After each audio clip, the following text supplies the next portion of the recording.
আজ সকালে শিশুকে যে খাবারটা খাওয়ালেন তাতে কি সীসা মেশানো ছিল? আর্সেনিক? প্রশ্নটা অস্বস্তিকর জানি, কিন্তু আমেরিকায় 168টা শিশু খাদ্য পরীক্ষা করে গবেষকরা দেখেছেন 95% অন্তত একটা বিষাক্ত ভারী ধাতু। প্রতি চারটায় একসাথে আর্সেনিক, সীসা, ক্যাডমিয়াম, পারদ। শুধু আমেরিকান শিশুরাই এসব খাবার থেকে হারিয়েছে 1,10,00,000-এর বেশি আইকিউ পয়েন্ট। কিন্তু ভয় পাওয়ার আগে জেনে রাখুন, এর একটা শান্ত বিজ্ঞান ভিত্তিক উত্তর আছে। আজ সেটাই খোলাসা করব।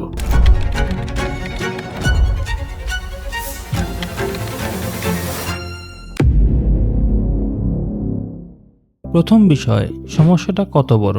এই ভারী ধাতু কোনো কারখানায় ইচ্ছা করে মেশানো হয় না। মাটি, পানি দূষণ থেকে ফসলেই ঢুকে যায়। তাই দামি ব্র্যান্ড হোক বা সাধারণ, প্রায় সব শিশু খাদ্যেই কম বেশি থাকে। সেই আমেরিকান গবেষণায় 94% খাবারে সীসা, 75% ক্যাডমিয়াম, 73% আর্সেনিক পাওয়া গেছে।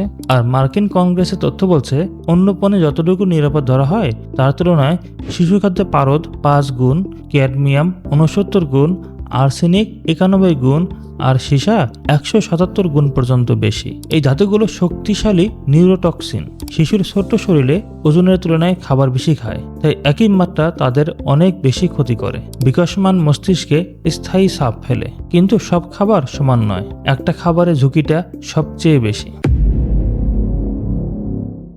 দ্বিতীয় বিষয়, চাল। শিশুর প্রথম শক্ত খাবার হিসেবে আমরা যে চাল ভিত্তিক সিরিয়াল দেই, যাকে অনেকে সাধারণভাবে সেরেলাক বলে, সেই চাল জাতীয় খাবারে সবচেয়ে বেশি আর্সেনিক জমে। কেন? ধান গাছ পানি ভরা জমিতে জন্মায়, আর তার শেকড় উপকারী সিলিকন ভেবে ভুল করে বিষাক্ত আর্সেনিক টেনে সোজা চালের দানায় পৌঁছে দেয়। ফলাফল, এক গবেষণায় 7টা রাইস সিরিয়ালের 4টাতেই আর্সেনিক আমেরিকার সীমার চেয়ে বেশি। পরীক্ষিত চালের 100% আর্সেনিক, প্রতি 4টায় একটা সেই সীমা ছাড়িয়ে। শিশুদের মোট আইকিউ ক্ষতির প্রায় 20%ই আসে শুধু এই চালভিত্তিক খাবার থেকে। ছোট শরীরে ঢুকে আর্সেনিক সরাসরি স্নায়ুকোষের ক্ষতি করে। তাহলে এই ধাতু শরীরে ঢুকে ঠিক কি করে, আর আইন কেন আটকাতে পারছে না?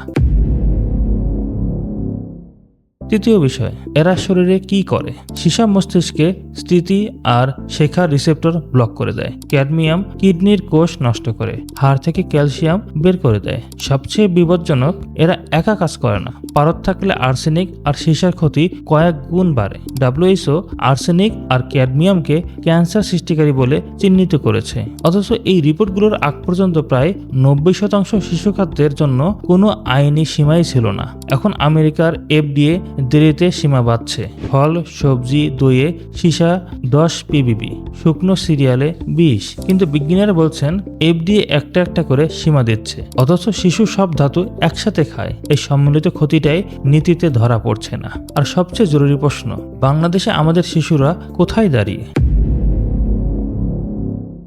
চতুর্থ বিষয়, বাংলাদেশ।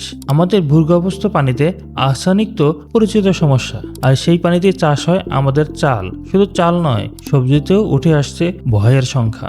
লাল শাকের এক নমুনায় ক্যাডমিয়াম পাওয়া গেছে 704 মাইক্রোগ্রাম, যেখানে অনুমোদিত সীমা ছিল মাত্র 190। পলাশের কিছু কৃষি জমিতে সীসা মিলেছে অনুমোদিত মাত্রা প্রায় 1200 গুণ। আমদানি করা সয়াবিন তেলের পারদ BSTR সীমার 17 থেকে 20 গুণ পর্যন্ত।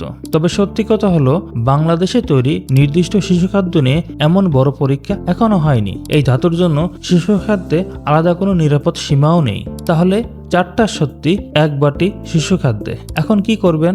আতঙ্কে গোটা খাবার বাদ দেবেন না। FDA নিজেও বলছে, খাবার ফেলা নয়, বৈচিত্র্যই সমাধান। 1, শুধু চাল সিরিয়াল নয়, ওটস বা অন্য শস্য ঘুরিয়ে দিন। চালের চেয়ে ওটসে ধাতু প্রায় 80% কম। চাল রাঁধুন বেশি পানিতে, মার ফেলে। আর্সেনিক 69% পর্যন্ত কমে। 2, ছোট শিশুকে যত পারেন বুকের দুধ খাওয়ান। গবেষণা বলছে তাতে শরীরে আর্সেনিক অনেক কম। আর বাসায় বানালে নিরাপদ নয়, মাটি দূষিত হলেই ধাতু থেকেই যায়। বৈচিত্র্যই আসল ঢাল। এই ভিডিও ভয় দেখানোর জন্য নয়, ভয় নয়, সঠিক তথ্যই আমাদের সবচেয়ে বড় ঢাল। ছোট ছোট সচেতন সিদ্ধান্তই শিশুকে সবচেয়ে বেশি রক্ষা করবে।